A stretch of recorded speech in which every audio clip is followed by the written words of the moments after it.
Kiekvienos valstybės istorijoje yra data, kuri simbolizuoja jos laisvės ar nepriklausomybės pradžią.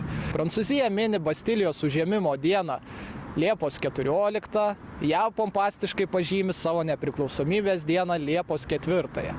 Savo nepriklausomybės dieną švenčia ir Lietuva, tai yra vasario 16 diena, kada mes pažymime vasario 16-osios nepriklausomybės akto pasirašymo dieną.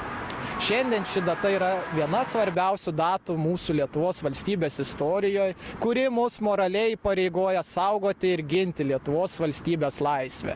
2018 metais mes minėsime savo modernios valstybės šimtmetį, tad šiandien paklauskim, ką kauniečiai žino apie vasario 16.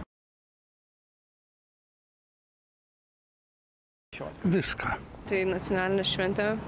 Na, tai buvo tokia Lietuvos laisvės atkūrimo šventė.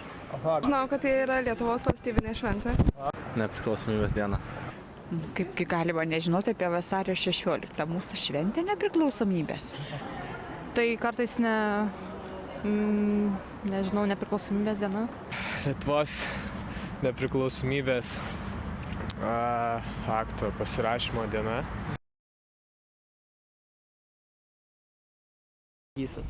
Vilnius. Nepriklausomybės diena. Faktas.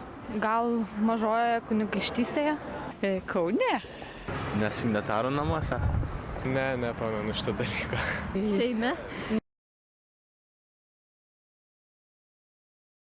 Žiūrint, ką valstybė nuveikė per tą 100 metų. Normaliai. Ant vidurio, dar ant vidurio. Jo, nu iš tikrųjų normaliai, nėra labai daug. Matot, jeigu kalbėt apie šimtmetį vieną, tai baika. Manau, kad daug.